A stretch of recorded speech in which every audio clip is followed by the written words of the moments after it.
it's not just that we need to overcome, I think, the stink. It's that, but by the way, if that is not a Democrat's slogan in 2028, something has gone terribly wrong.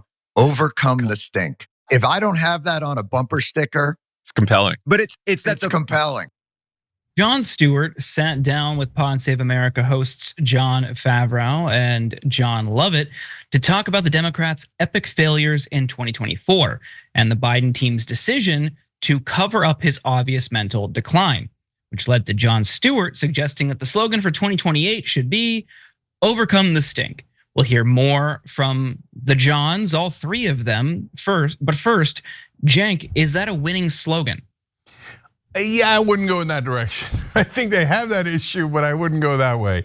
But I think they're having a super important conversation. And Jon Stewart keeps forcing the Democrats into uncomfortable conversations, which I love, because you can't get to a better place until you have those tough conversations. Now, there's a lot that was said there that I agree with and some that I don't agree with, including something else that Jon Lovett said, who you just saw there. So I want to come back to that in a minute. But Jordan, tell us more. So Jon also talked about the Democrats' unwillingness to challenge Biden in 2024, aside from Cenk, Marianne Williamson, and Dean Phillips, and obviously the subsequent loss to Trump. Jon Stewart compared the harm to the horrible failure to recognize Biden's shortcomings and the status of the Democratic Party and what the Iraq War did to Republicans. Take a look. The Iraq War for the Republicans turned out to be, in some respects, an extinction event. You know, if you remember correctly, like they were all behind. A lot of Democrats voted for it too, but that whole global war on terror and the way that it was begun and the weapons of mass destruction and all those things, without them realizing it, I think, was the last gasp of that status quo Republicanism and really set the stage for Donald Trump. And I think this event for Democrats will have a similar effect in that it has sown the seeds for a real, and it's an opportunity for an interesting reinvention of what this Democratic Party can be. I actually think there should be excitement, not trepidation, around what this is. But it's going to come from someone outside of it. I think anybody that has any of that stink on them is not going to be particularly successful. It felt like the last gasp of the status quo Democratic Party. Now, in response, Jon Lovett argued that the Democratic Party is filled with many people who aren't comfortable rocking the boat. Take a look. I think on the Democratic side, we got a lot of front of the classroom, raise their hand, please the teacher types. We got a lot of, we got a lot of teachers' pets. The Democratic Party is teachers' pets. A lot of front of the classroom kids. A lot of hall monitors too. And like the front of the classroom kids, they are the people you want running the student council, right? You do. Are they though? They take it. They can be frustrating. They can be annoying, but they show up, they do the work. They generally do what the teachers want, not what the students want. So there's a couple ways of looking at it, Cenk. I'm curious which side you fall on. What do you want to see in the Democratic Party? Yeah, unsurprisingly, I'm 100% on Jon Stewart's side. I think it's a great moment for the Democratic Party. I think the old leadership and the establishment were a disaster. And they've been destroying this Democratic Party, not just recently, but for decades. Literally chapter 4 of my book, Justice is Coming, about how the Democratic Party got captured by corporate interests, and their leadership over the last 40 years has been playing good cop, bad cop with the Republicans, serving their donors and never their voters. They betray their base at every turn. It's time to redo the Democratic Party. So I have strong feelings about that. We can come back to that as well. But there's something that annoys me, guys, and I'm curious what you guys think about it. So now, after the election's over, Jon Lovett's telling me about how the Democrats are the kids that are trying to please the teacher sitting in the front of the class, and then Jon Favreau says, like hall monitors, et cetera, right? But when we were saying that before the election, we got nothing but pushback, including sometimes by those guys, right? And then John Lovett explained it a little bit later. He said this, I don't want to be somebody suddenly having the words we're saying taken out of context and all of a sudden be part of the case against Joe Biden. He's explaining why he did not speak out against Joe Biden, even though he did think he was too old. And all of a sudden be part of the case against Joe Biden from the right that would use any person criticizing Joe Biden from the left as a weapon against them. So look, on the one hand, I understand that logic, and it's the logic that everyone uses to make sure that no one ever criticizes a Democratic leader, which is, well, if somebody from the left says it, then it's gonna get amplified and then the right wing is gonna use it for their narrative that maybe Biden is too old. But under that logic, guys, you never ever criticize any Democratic leader. So power corrupts and absolute power corrupts absolutely. And the Democratic voters, because of the propaganda of MSNBC and so many other left-wing media outlets, said, bow your head, always obey Democratic leaders. And if you ever question them, you're helping the right wing. So this is what gets me to my issue here that I want to ask you guys about. So what am I supposed to do with the guys like the Pod Save America guys? No personal beef at all. They're good guys. I've talked to them a couple of times, smart guys, etc. And I'll take yes for an answer, etc. But am I supposed to just go like, oh, okay, yeah. Now we're like, I'm supposed to believe that in the next elections, they're not gonna do the same exact thing?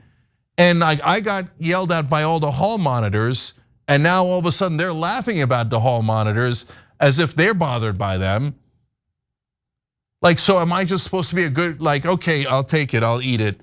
We'll just pretend that this is like, they knew it all along and everybody's a good guy.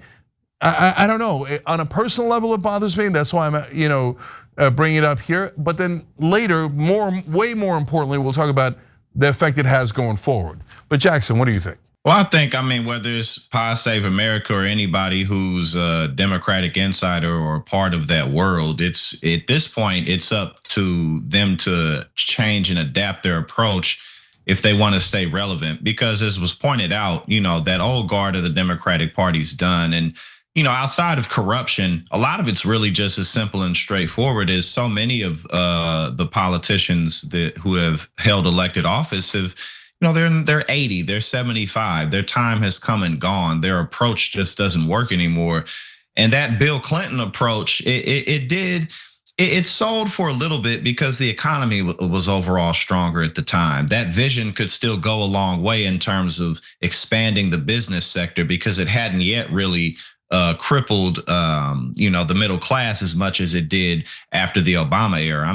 Really until Trump got in office, the Democrats hadn't had to do that much different because they could still win elections. But then Trump came along and there was just the assumption that people won't do this. And that was the assumption in this last election. Now, we already had Trump once, so there's no way that people are gonna do this again. But at the end of the day, the biggest problem with the Democratic establishment, yeah, there's messaging and all of that. But the biggest issue is their lack of deliverance on things that really make a difference in people's lives. People can't afford anything. If that weren't the case, then Trumpism wouldn't have sold the way that it has. I want to point out the Pod Save guys did an episode the day after the debate. And they were saying, no, just throw in the towel.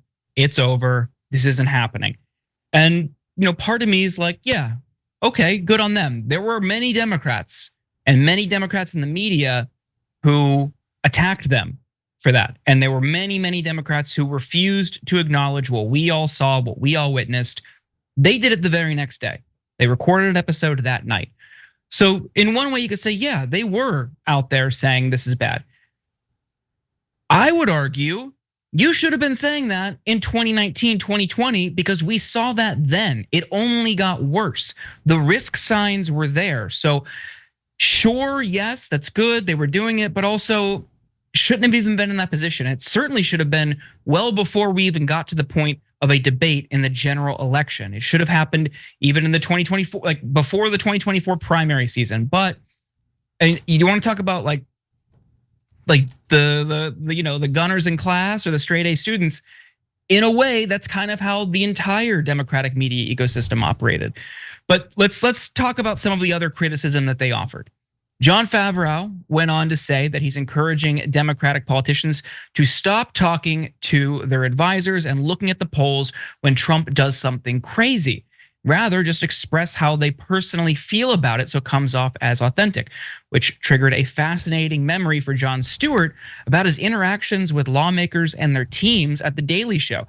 He said politicians were often scared to come on the show and that he'd have to sit down with their teams beforehand. Take a look. And we would do like a panel with them.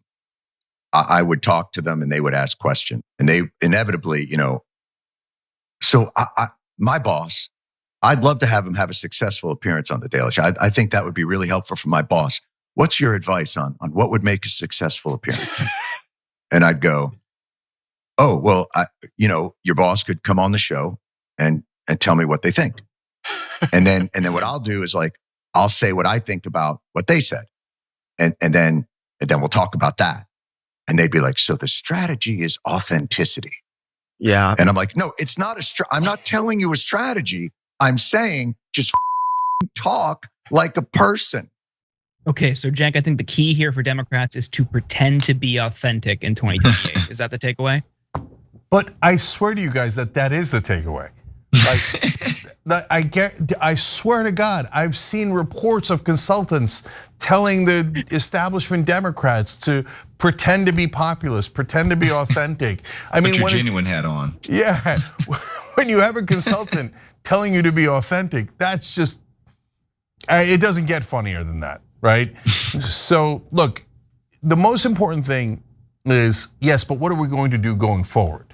Are we going to go back to saying, nope, you're not allowed to criticize any establishment Democrat? By the way, let's also note the hypocrisy of you're allowed to criticize Bernie Sanders all day long.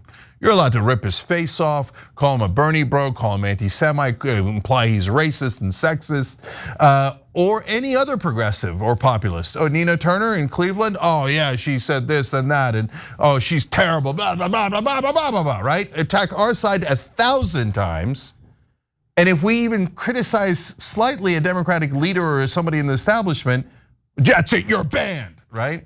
And it's not, look guys, I'm not picking on Pod Save America. Jordan's right, at least they said it the day after the debate. Others were much worse, right? And it's not personal. Like I told you before, Tom Hartman's a great guy. I like him, he's a smart guy, I appreciate him.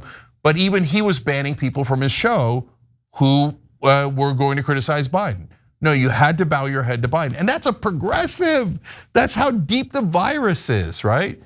And I can name many others, Roland Martin, right? Again, I like Roland on a personal level. He's a character and we yell at each other back and forth. I'm not holding a grudge against anybody. I'm sure they will against, some of them will against me, right?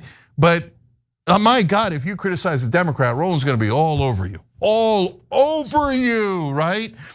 So how are we supposed to pick the best candidate if we're not allowed to criticize not just any of the candidates, but your candidates, your establishment candidates? You can criticize us all day long and rip our face off, but we're not allowed to do it to you. No. So the proof will be in the pudding. So, you want to give all of those establishment figures one more pass, but the next time we have a primary, don't come try to cancel me or others and then tell me about how you learned your lessons. Then we'll know definitively that you didn't learn anything and you're just in the propaganda business, okay? So lastly, they can start now. So what's stopping Pod Save America from talking about Rebellion PAC? What's stopping mainstream media talking about it? There's 3 great candidates. One of them is a very respected member of Congress, Ro Khanna. There's Richard Ojeda running in North Carolina, Randy Bryce running in Wisconsin. These are true blue Democrats, populist wing, running in red districts, so you don't have any excuse about, oh, it's a blue district. You can't criticize an incumbent Democrat. Have you learned no lessons? And in this case, you don't even have that excuse. Forget having me on. Why don't you have those candidates on? Where's all the left-wing shows who are trying to promote those candidates? I don't see a single one doing it. So what are we doing here? Is it real? Or is this just more like, oh, we promise we'll never make this mistake again. Oh yeah, we misled you on the Iraq war. Oh, I bet we won't do that again, wink, right? Come on, guys. I hope, I want to believe it. I hope it's true. But other than Jon Stewart, who was criticizing before the debate, and the people who really were, it's tough to believe him. They've got to do a lot of things to prove that they're not full of crap. By the way, of the things I talk about, Rallying PAC or any other PAC, by the way, right? That's actually trying to help populism and the right direction for the Democratic Party. I'd like to see them be fair about all of those things. But on top of that, I'm gonna ask one request. Okay, I get it, nobody's ever gonna apologize to Marianne Williamson, even though she was 100% right and she was the first one and the most courageous. And by the way, she had a higher number than, I'm blanking on, I'm so glad, Nikki Haley. I love that I forgot her name for a second. Okay, she had a higher number than Nikki Haley for most of the race, but of course, the elitist pricks on cable news were like, oh, Marianne Williamson, let's make fun of her religion. Nikki Haley, she's polling way lower. Oh, she's such a corporate goon, we love her. She's so pro-war and pro-tax cuts for the rich. Let's all hype up Nikki Haley, right? I know Marianne's never gonna get an apology. Me, that's a joke. There's no way anybody would ever apologize. Young Turks audience started a petition to get Biden out of the race in 2023. You guys were right. You're ever gonna get an apology? No way, not one of those people will ever do it. So put us aside, I know it's unrealistic. Can Dean Phillips get an apology? Can all of you that didn't have Dean Phillips on your show or mock Dean Phillips or attack Dean Phillips, a sitting US congressman who was trying to do right by the Democratic Party and the country, ran against Joe Biden in the primary? And by the way, did all of you talk about when we were all taken off of primary ballots, including a sitting congressman in places like Florida, where they just canceled the election? Is there going to be any honesty going forward? That's the main question. Well, yeah, I think at the end of the day, the time of just going through things the way that they have is done. It's not even just that they're going to continue to lose elections, but they're not going to get any traction online. And the closer we get to, especially the main election outside of the primaries, I mean, Republican messaging has been strong, despite the fact that Donald Trump has been unpopular. He's still able to keep his ratings wherever they need to be for the general public to be like, whatever. So, I think that it's nice that the establishment Democrats want to keep on pushing forward. But like I said before, Nancy Pelosi's 84, 85. Like it's over for that. It's just done. It's my generation's time. It's Gen X and down. It's our time. And at the end of the day, who cares what they want? Let's run for office. Yeah, and by the way, I'll say one last thing that'll absolutely outrage Democratic operatives, some of whom have media shows. Your rebuttable presumption should be to vote against incumbents in a primary. And if you're gonna be like Carville and start lying about how, oh, well, they're just running against Democrats as if they're Republicans. No, it's primaries are Democrats versus Democrats.